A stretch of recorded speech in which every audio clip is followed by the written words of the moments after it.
Ein,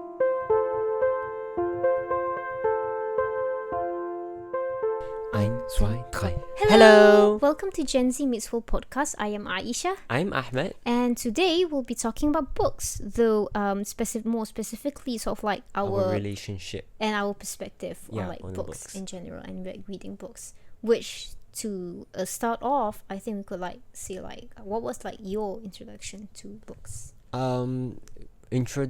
I don't remember exactly my introduction to books, but the earliest memory I have of my relationship with books would probably be when I was smaller, similar to my introduction to my earliest memory of learning language would be reading books that taught English, basically, for children. Books meant to teach you to read and pronounce things like phonetics.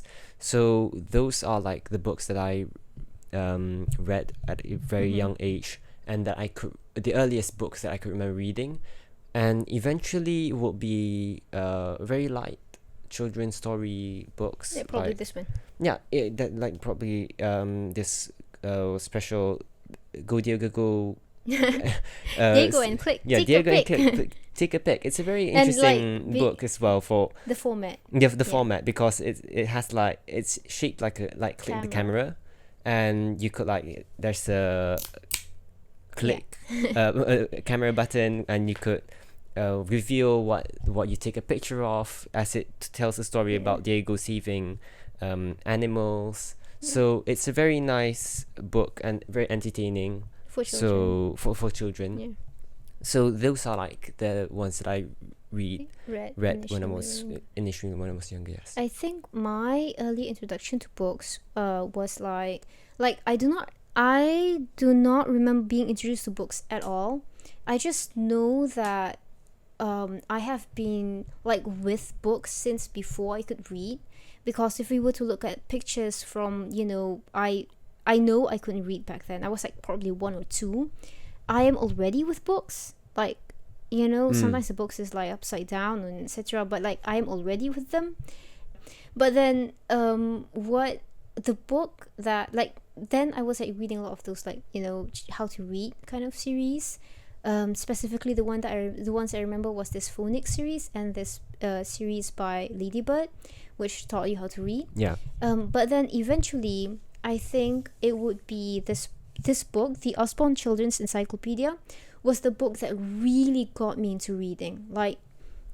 I slept with this book. It's considerably worn for the books that we have, because we take care of books, but it's a bit more better than it's a bit more. It's worn out, because this one is because this one is almost perfect, so this is a bit so I really really read it, and you can tell that the pages are free-ish, though not really.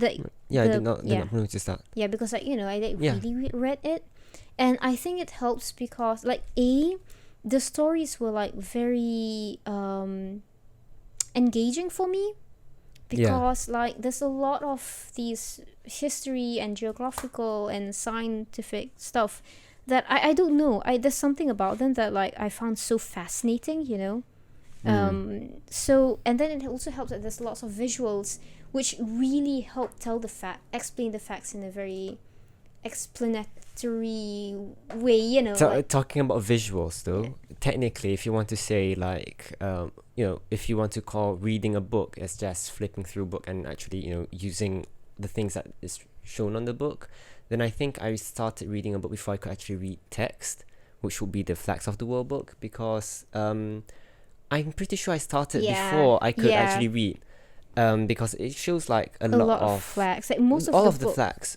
of the world, including some of the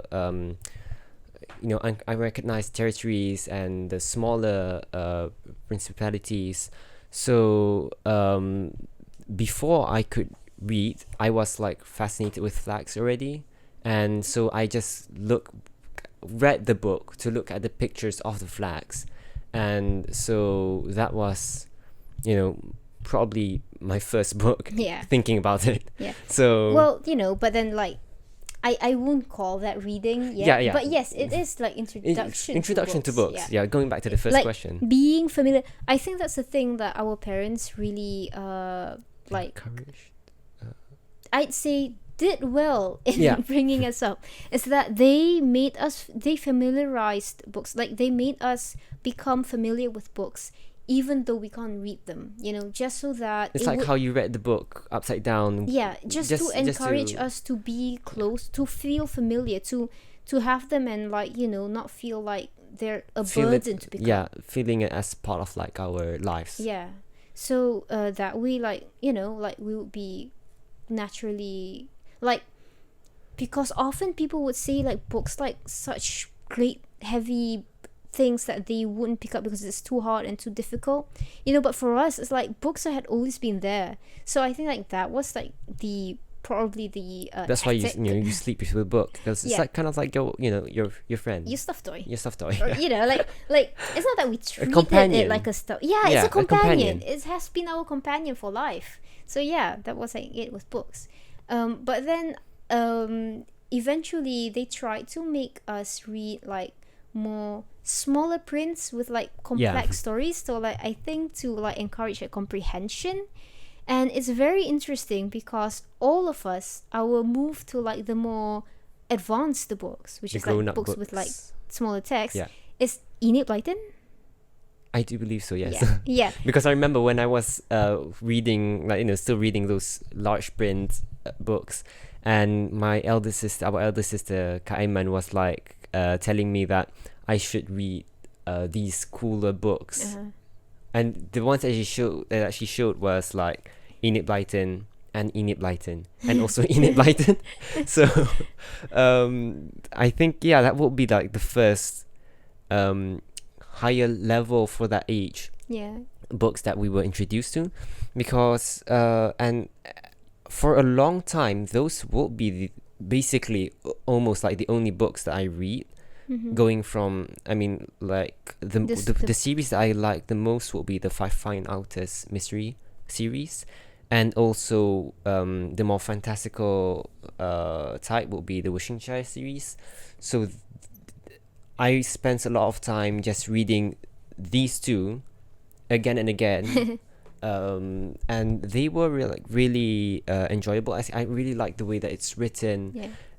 Even like the mystery series, I wasn't really reading it for like the mystery aspect, but just for the, I would say, dramatism, like this whole suspense, and suddenly this happens and that happens. So that really captivated me, without me needing to anticipate, okay, I think this is what happens, making theories. I didn't really think of that, except for like my three favorite books from the series, which is the Pantomime Cat, Invisible Thief, and also the Vanished Prince. So that will be those books. I did actually look into like thinking what this could be, this, and who could be doing that. What's interesting is that even though these were like introduced to me like the more adult books, they were not the books that got me into reading like smaller print books. Like, it didn't stick with me. I received a copy, like I had one as a prize for some storytelling contest that I participated when I was in my first year, I think.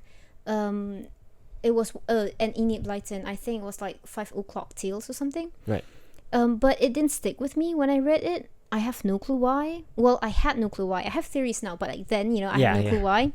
And then we didn't read the Five Fine Artists yet. I think these came in like a bit later. Got introduced to it like more to like during a bit later. A bit later. So back then the smaller print books that I was reading were the like Ladybird Science series, or there was that Dewan Bahasa dan Pustaka series of Silly Cendekiawan Islam. Right. The which Islamic are books, scholars. On Islamic scholars. And like those books were one of my favorites because like they're talking about all of these great discoveries of these people, and they like really inspire you. And like I think that was probably what made me see them as like role models and all that.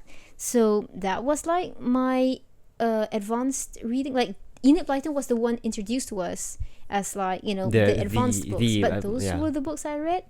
That you end up reading. Yeah, I think probably, I do not know for a fact, but then probably the reason why they introduced Enid Blyton to us is because it uses more complex English, and they were trying to teach us English, and also because most of these books were available at our mother's grandmother our family bookstore. Yeah. Our family had ran a bookstore, Alam Academic, or formerly known as Kedai Buku Port Lohinam.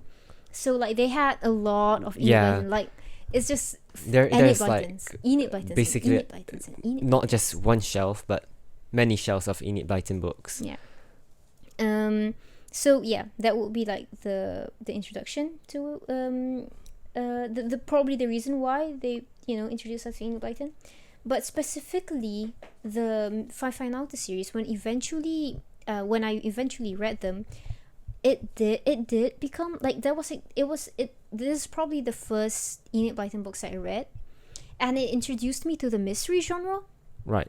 Which I loved because I loved puzzles. Yeah, you know, like, so after reading Five even Fine until Artists, yeah, a lot. Yeah. So even after reading Five Fine Artists, I would read like Agatha Christie, and then there was like that Osborne omnibus puzzle something. Yeah. I remember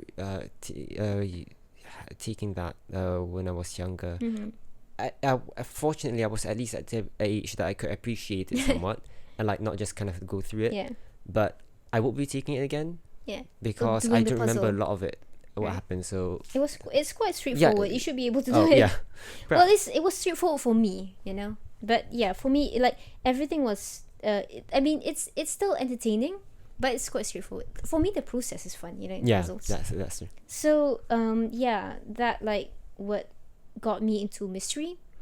But then eventually, the thing that's interesting for me, that I find interesting for me, was that I think reading mystery stories helped me with my observational skills in general life, analytical skills, because I mean, paired with my ambition of being a police, and also me looking up to Tan Sri Musa Hassan, I have this idea that I'm going to be a detective, you know? Yeah. So I have to be able to detect things. Yeah. So when I read mystery stories, I would, you know, like have to need to detect things. And then in general life, I would like be creating puzzles from normal situations and solving them, you know? Like I would see, this is a puzzle, solve. This is a puzzle, solve. And that paired like that and reading mystery stories helped me with my analytical skills. Like even though they're just fictions, I think they did help me out on that. Yeah.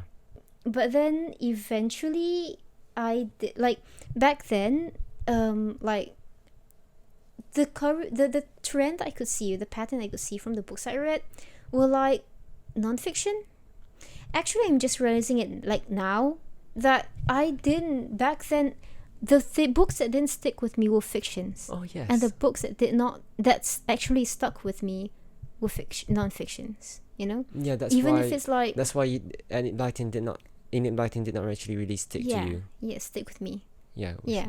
So the first fiction that I actually got into was this book, Tales of Troy and Greece, by Andrew Lang. I remember that you liked that so much. I mean, you could tell from how worn out it is. It's worn out. I read it like again and again and again. That actually got me quite confused when she was reading it, because I thought she was still, you know, in the process of reading it, just haven't finished it. But it took so long, and she read faster than me back then because I was small. Yeah. So I'm like, that's interesting. Turns out she was just reading it again and again. I do not know what was it about the book. I know that I was interested in it because I was into astronomy, you know. Right.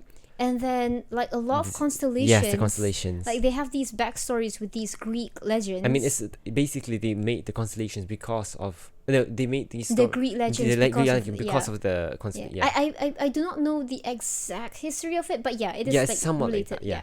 So, but yes, so I think like I like when I know that these constellations have stories, then I'm like, these are the characters it's about, and then like it somehow got me in it. I still do not know what is it, but then I do believe that it's also the concept, because like now when I'm writing poetry, I do see, like, I haven't reread them, but then because I've read it so often that the story is in my head, I do see like there's a deeper concept to these legends, in the sense of like exploring the sort of like relationship and dynamics of human beings in general. And also like there's like sometimes like certain characters symbolizing certain attributes of people and etc., and it does become fascinating for you to explore again. And also I think that might be one of the reasons why I was interested in it, even though I couldn't tell then, because now I do know that I am into social science. You know, that really fits with the conversation. So I think that might be the thing that's got me into it. And although I think talking about like how you generally don't read about fiction before that, I think that's something that we share in common back then, was that we lacked reading a lot of Malay books, I think. We didn't read as much as we did English books. The first Malay, other than those series from Dewan Bahasa dan Pustaka, which they did encourage us to read, I think because it's like, important that we know these people, to make like, so that we know we have like the right role models and etc. But the first book that I read was a book that I discovered myself. I was going through my our parents' boxes. Right. I think I was just like going through their library and their collection of books, and then I found this book, which is a biography of Long Yunus, written by Sabri Muhammad Zain, published by Dewan Bahasa dan Pustaka. So this book, when I found it, I think I was 11, and it was because our eldest sister, she had always read a lot of Malay folklore. Like cerita-cerita rakyat, like Sang Kancil and her favorite Kuda Hijau. She loves Kuda Hijau a lot. So, but then it didn't stick with me. This one did, and I think it's not exactly a folklore. Yeah, it is not a folklore at all. I think it is because like it's a biography. So I'm like in my head, and my idea is like it's not fictitious. No, it is like retelling of a historical event. Right. And I was into history, So it's kind of like one of those films that. Like it's a book, which it's like And then I started to like, oh, that's interesting. And then from there I went into Malay literature. Like after reading this book, I think I was still around like 11. I read Hikayat Meru Mahawangsa, and then so like, but then I think we didn't have that much of those books. Like all that we have were the ones from Alam Academic. Most of our books are from Alam Academic, so it's limited. So I didn't have much. We didn't have like that wide of a variety for and selection. Until we took our SPM exams.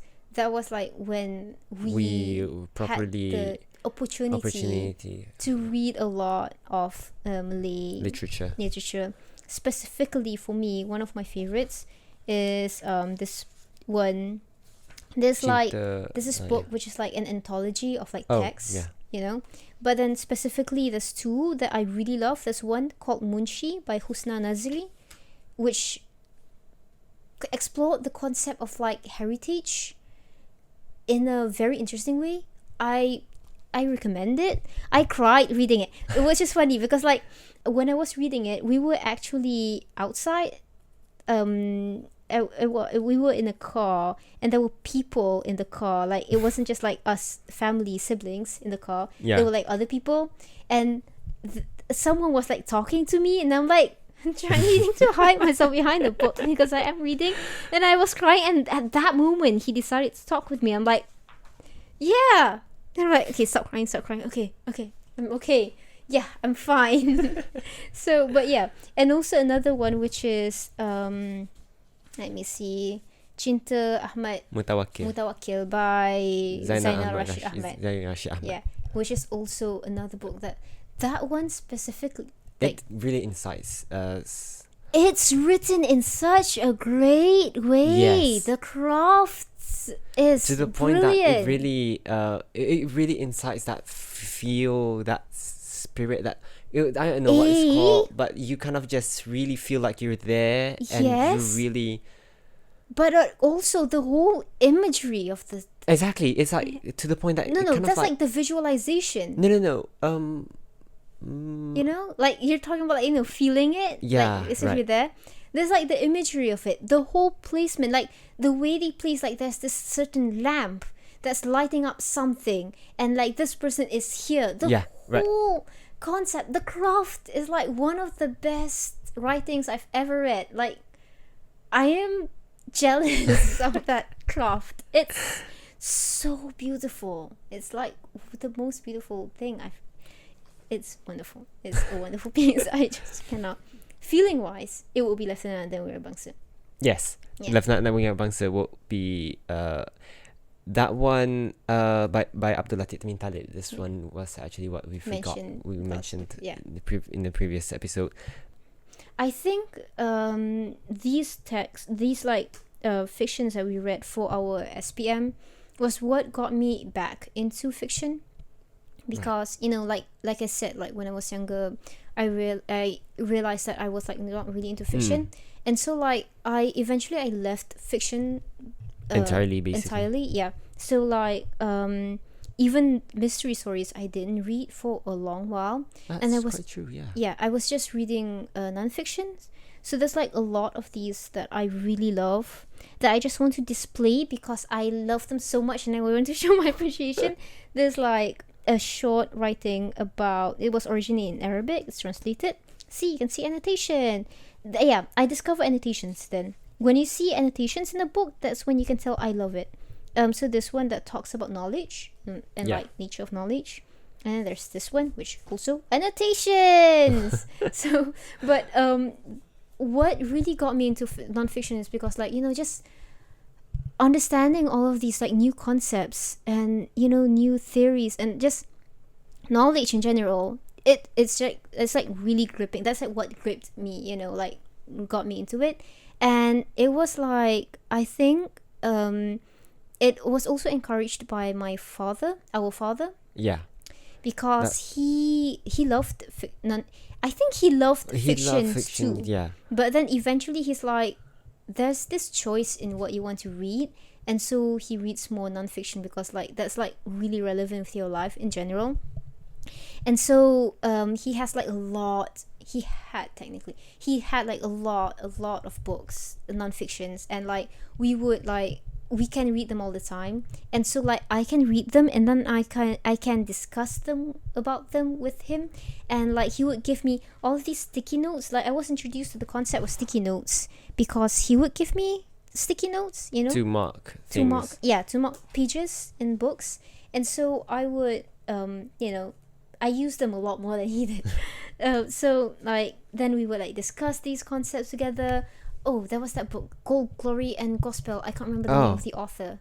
Yeah, but that book was like also another book that we talked a lot about, and like all of these books like really they like exploring these concepts with like, I think the thing was that having that encouragement from our father and like engagement and like like sort of like having a reading partner, and him being like our father being like have lived like far longer than us, having a lot more experiences, like it's like wiser, and he could like teach us like a lot of these things. And whenever you have like a certain question, and then like he would like explain this and that was like something that really, and I'm very sure was something that really encouraged me to read Yes. more in nonfiction, and it's something that I like miss a lot now that he has passed away. And in fact, the last gift that I received from him before he passed away was this book, Natra. It's a book about Natra, meaning that it's not a fiction, Yeah. by Fatini Yaakob. She fact, is I think Puan it's- Suli yeah, Fatini Yaakob now. So he bought this when we met her once. Yeah. Yeah. We've met her a few times, but then once we met when her, we met her, he bought this book, and it was like sort of like one of those books that he just put like in the public library, like in our house, like the public selection. So it's like sort of like his more too, but then like I think just like 2 weeks before he passed away, I found it on my desk, and it's like I asked him, and it's like, like, you love to read, and like that felt very nice for me for two reasons. One is that, like I love receiving books. Yes. Thanks so much. Like, in fact, he once bought this one, which is like so expensive, but then I mean, look at that hardcover, thick and it's expensive glossy paper. Yeah. So so but then because he knows I love history, and I love the speech, the thing that was explored in this book. I went to like the book sharing session, launch, and like I was really engrossed in it, and he's like, okay, I love it, so he bought a copy for me, and it's signed for me. At least he spelled your name right. Yeah. Okay. So I first of all, I just love receiving books, but then second of all was like having that acknowledgement, like you are that person that he recognizes you as someone like who really love to read, and like who he reads with, and he did say like, now you can read it, and then you can like write annotations in it, and then you can talk about it. And I was like, that's very nice, and to feel that it's sort of like it feels like you're appreciated by someone you look up to, it's like really nice. And I think like that's the thing that is integral in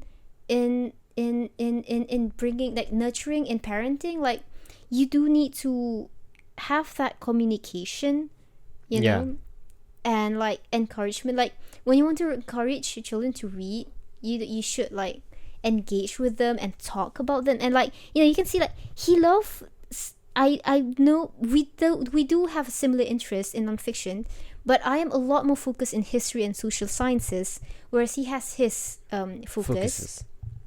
But when because he wants to encourage me to read, so he does, like, for example, he would buy me history books, and he would like talk about these subjects. So like you can see that sacrifice, which is not entirely a sacrifice, but he's not as interested in history as I am. Like sometimes we go to like history talks discussions, and like I'm like really engrossed in it and I'm feeling it, and he's like kind of like okay. So like you can see that like it's like not exactly his cup of tea. Not that he doesn't appreciate it. But then like it's not something that he will spend his time doing otherwise. Yeah. But then because like I am really into it and he wants to encourage me, then he I think I read a lot of non-fictions, especially more specifically non-fiction books, more to like lately, more recently, and most of them being in Malay, actually, come to think about it, and especially for me it's very important to read these kind of things, especially because I find it really useful for when I need to look for something. So because if you want to know about things, I'm trying to do a research about some certain topics that I am either interested in or I'm doing something. Yeah, you're researching. I would need to find historical sources. And most of them will be in books. Yeah. So that's when I will go through the easiest that I could find lately in these modern times, especially because of like how books cost money and such, will be online Yeah. as ebooks. Like Sometimes some of them come in like scanned, scuffed, scanned Yeah. versions. and like the problem is that some of them are like just previews. You have like Yeah. page 100 to 300. You don't know what happens in page 99, but something happened. And then some of them are Gone. gone or not available at all to be viewed online. But some of them are. Yeah. So or some of them just come in separate chapters Yeah. in different PDFs. So it's quite hard to read. But then there are those that I could actually read, get the full thing. Like for example, this book called Muhammad Hamzah Pelika Cipta Jalur Gemilang, which I got for my birthday. So For me, yes, because I am a Persatuan Sejarah Malaysia member. So the Malaysian History History, what do you call that thing?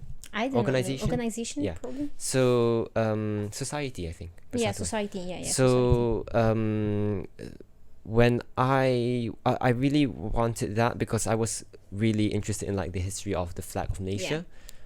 So it really told a lot about the history of the flag and also the person who the created vexillographer who created it. And it because most people only know him as the creator of the flag, the designer of the flag, but most people do not know of how he actually does more, in the sense that he designed like a lot of buildings in the state of Johor. He's And an architect. he's an architect and an engineer. So he was an architect, wasn't he? he was an Yeah, architect. okay. I'm He- sorry. Yeah. I was like, did I mistake it? Yeah. So and he also like designed the Johor coat of arms. Yeah. And I love coat of arms. yes, Yeah. heraldry is Yeah. another part that I like. And I like how it mixes in with vexillology. Okay, so but back to here. So having this really helped me in finding out what is actually the truth and what isn't, because online There's so many tales. yes, there's so many tales. So online there's like all these many things, people saying some of them like before people properly found out that he was the creator. Everyone was like claiming I did it. Yeah, or like this person did it, and that person is like, I did not do it. I love those the most. So when you find out, because this was written by a person who went and did a proper thorough research with like his family and with the National Archives and such, so he really got all the details. So being able to have all of this really helps me into finding out what's actually true and what isn't. And that's, to me, probably one of the most important part about reading, because there's two things I want to go from there. One is that I do agree with that a lot, and that's like the reason why I appreciate it when people write books and they place like the references and citations and sources and all of those, so that you can actually go back to the source. Yes. And like in writing, like I love reading in writing where they sort of like doing researches where you can see an unbiased approach and like a very methodical search into it, where they really like explored the concept and went into it and make inferences from the sources instead of like just writing a piece. I appreciate it if you want to write a piece, but like when I want to like read into something, I want to read into something, which is probably why in recent days I've been reading a lot more like theses. I think. How do you plural it? Thesis. I don't know. Plural thesis. So, or like research papers, or like PhD works and stuff. So like, or writings by like professors, like they have like nice methodical arranged writings, and most of them are just in PDF forms, but what's sad, I feel like the writings from academicians, research works from academicians in our country is like not as easily available. Yes. Like in the US and most of what I've read is like from United States. I think the universities, like some of them are written by people from other Malaysia? countries. Yeah. like people from Malaysia But who are doing their degree Yeah. or PhD, most of them PhD, in like Cornell or like Princeton and others, you know. So like they have like sites where they upload research works, which technically we can also, you know, upload to. But I feel like we can probably structure a certain like site directory where you have all of these research papers from like our local universities, you know, documented specifically. and compiled yeah, and like have tags, you and know, like available and make it available yeah, for people. most importantly available to people. yeah, in some ways, like maybe if you're thinking about like, you know, profits for the people who make it, maybe you can do like, I don't know, ads revenues, or there must be a way Yeah, there must be. somehow, you know, or like at least very affordable membership. Like, Or like you could view 5 with one account or something. yeah, there is this site, JStore. Yes, They that's have like, that's you know, good a example. limit. Yeah, there's a limit. With a free account, how many you can view in a month, and it's a lot. It's like you just make it more available so that people can, you know, because like I feel like amongst the factors behind why People are like, reading less, Yeah. that's like shrinking interest there's in a reading, hindrance. is because of price. Like I'm sure there's a lot of Price other and reasons, availability. but one of the reasons is like price and availability, and you can make it cheaper, you know. Like, look at this book, right? Yeah. It's nice, the pages are like colored with graphics, and you And usually this say is that, you know, it's Glossy expensive. paper. It's thick glossy paper, it's thick, it's super thick, and yet it was cheap. I can't remember the price at the moment, but then I think it was around like 40, was it? I think it was Yeah. around that price, and it's like full color. And All of the generally pages are full speaking, colored. for a 40 ringgit book will be, I think, like that. This is Which good. one? Do you want to hold This it one now? is not 40. This one is cheap. This one's 15. Oh, Yeah. Yeah. This is an example of like a cheap book, because Yeah. Professor Muhammad Al-Mahdi, who is like an old friend of ours, he's passed away, believed in the philosophy of like writing so that people Yeah. can learn. So he sell them at a But super what I mean, affordable like, price. it will generally be, Yeah. This one is a 40 ringgit one. yeah. It in fact was 50. It was the original price was 60, I think.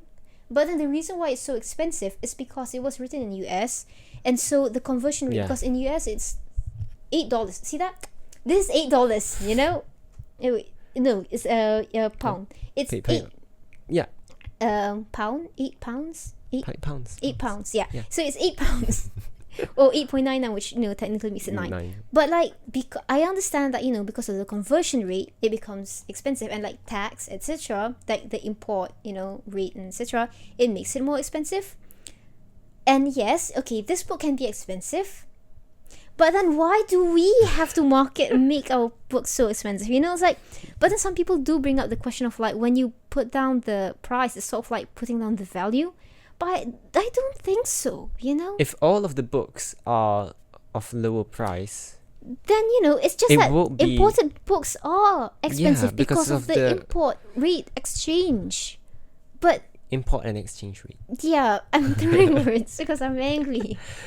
They shouldn't be expensive. Like, And we but at the same time, just because of that, it doesn't mean that it should you shouldn't deter be- you. Yeah, Because, like, as an example, most of the books that we most have of the books we have, are bought during sales. yeah, Like because this one, for example. I Yeah. didn't buy it at 60. I mean, there's this one time in like 2008 or 2009 where we bought so many books, like we It could was stack them taller up. than So Ahmad back then. yeah, This was like a ringgit. yeah, Because of that sale. It's from that sale. and I mean, you know, you could compare it to this book somewhat. It's a bit smaller, but then Yeah, but then this one has like graphics. yeah. Yeah, but yeah. still, Like you know. the original price Yeah. was not a ringgit. So that would be about 0.25 cents in the US. So we bought a lot of them during the sales, and Yeah. we could get a Like lot warehouse of them for a sales. very cheap price. Sometimes they're like cents. Yeah.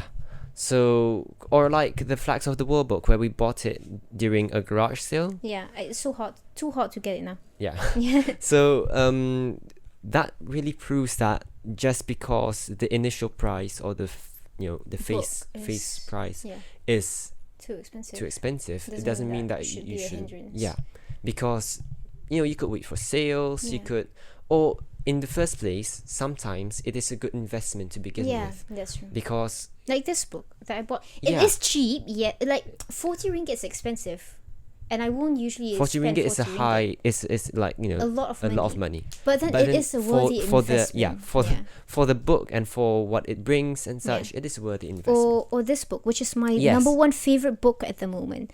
It is autobiography by Umar Muhammad Hashim, and autobiography means it's by him and, you know, written by him, about him, and like my tags.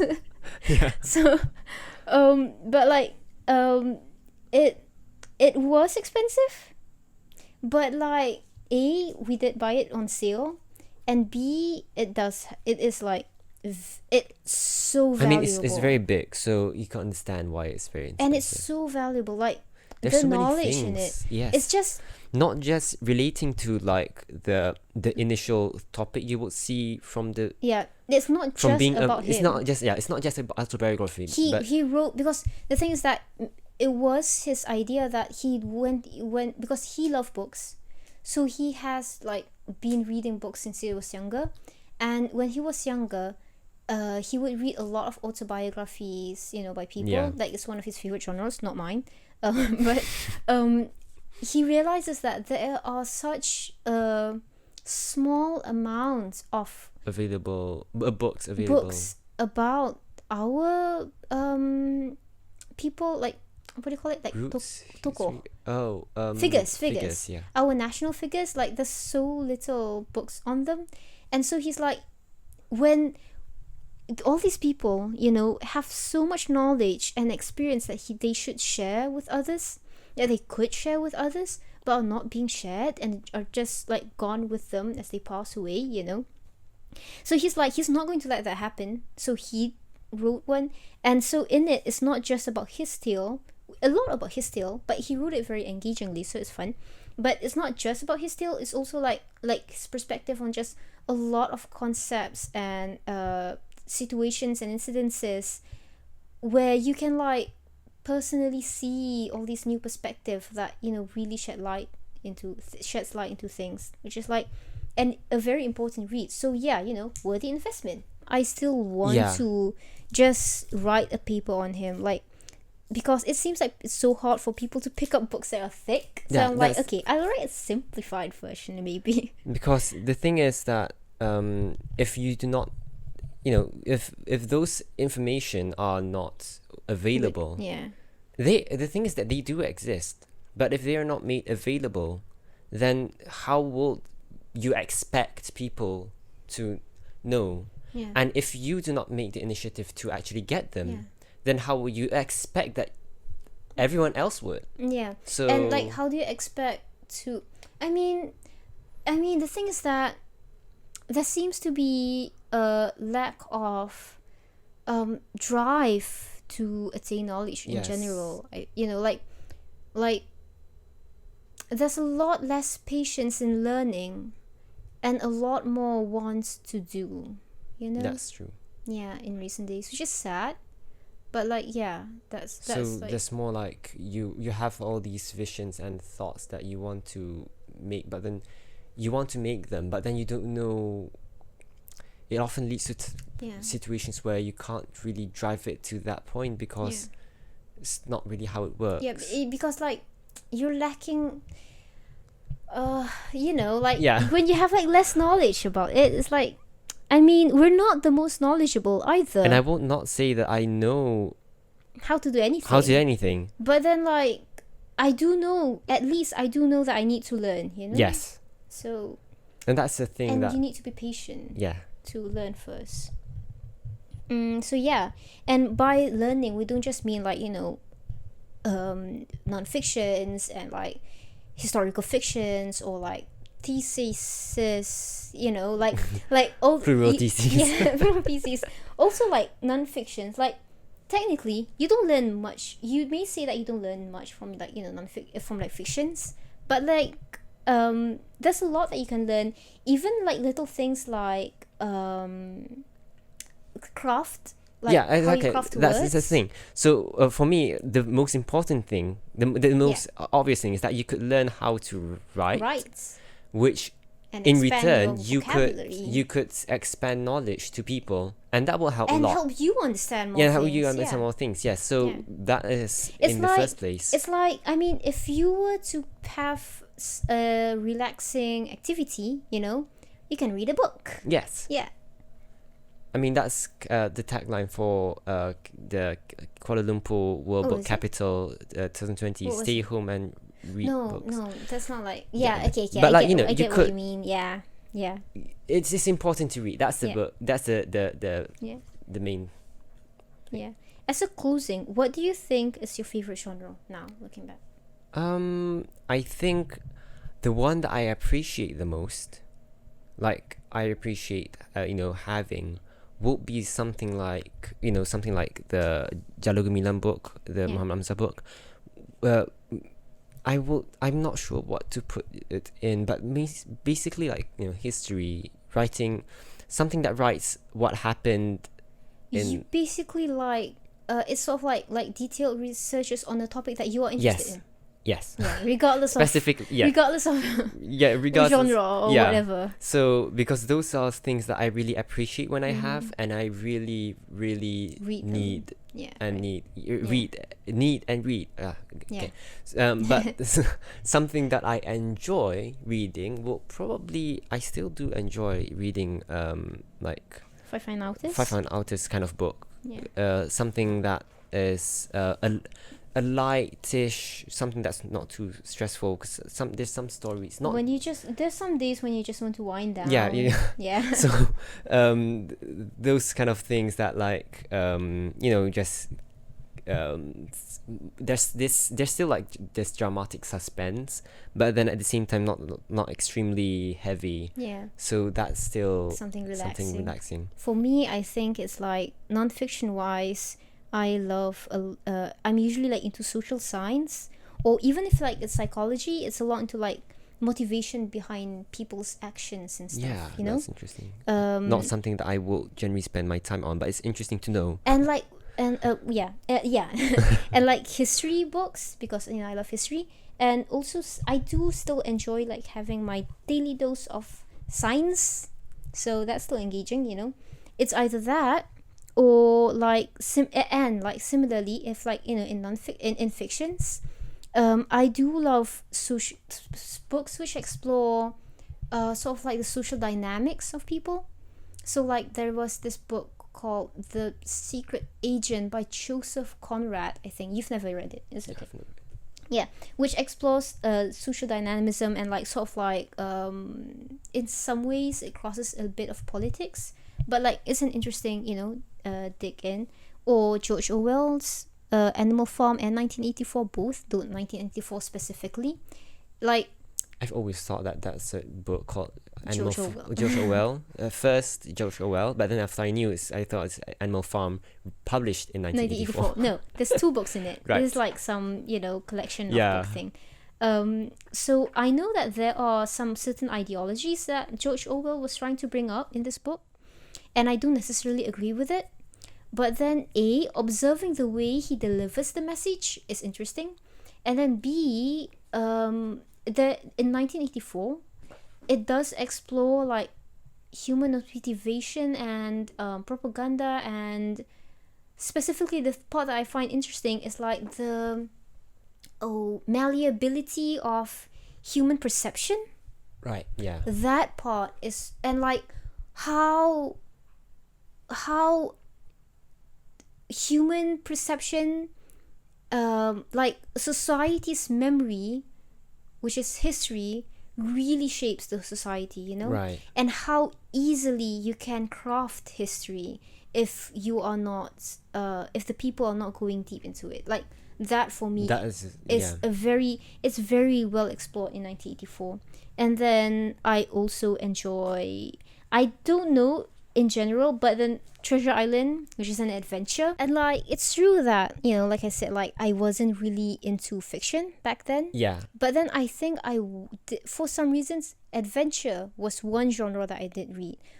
And technically, perhaps Tales of Troy and Greece, it has some elements of I haven't read it, but then adventure I in it. can I imagine was based on what you say. Specifically, I did like these like piratish tales and like sea adventures. It's like exciting.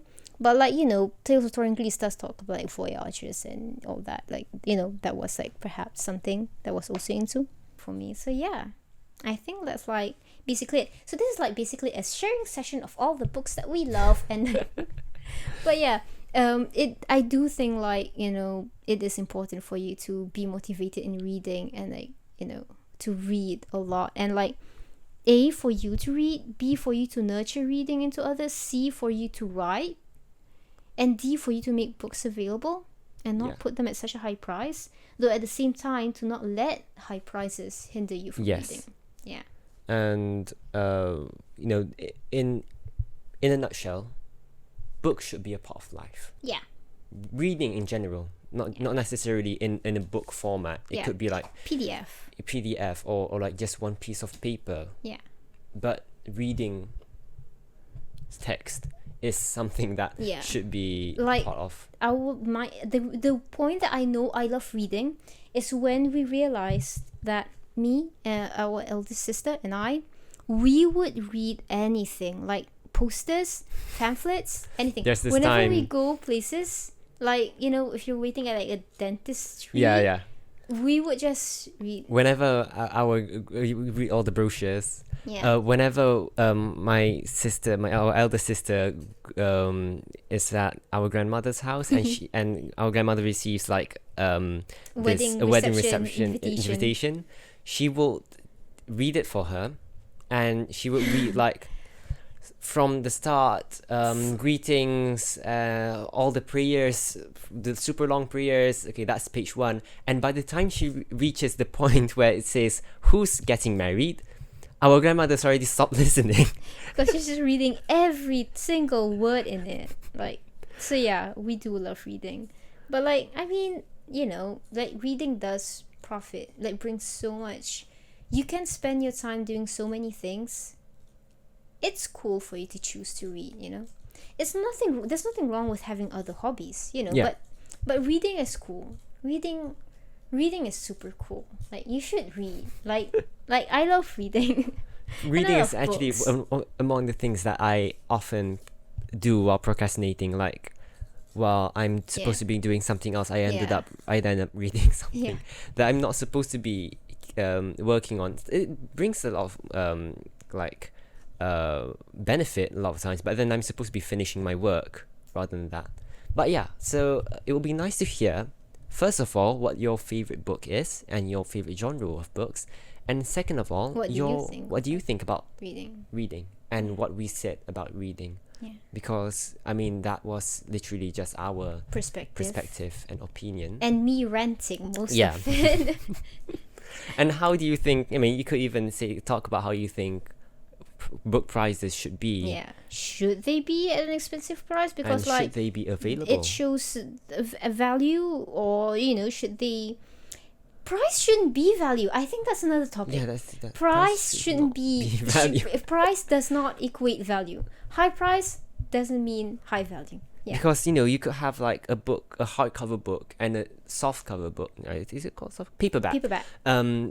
They're basically the same thing. It's just that, you know, this one is price is not value. Okay, so we'll talk about that one day.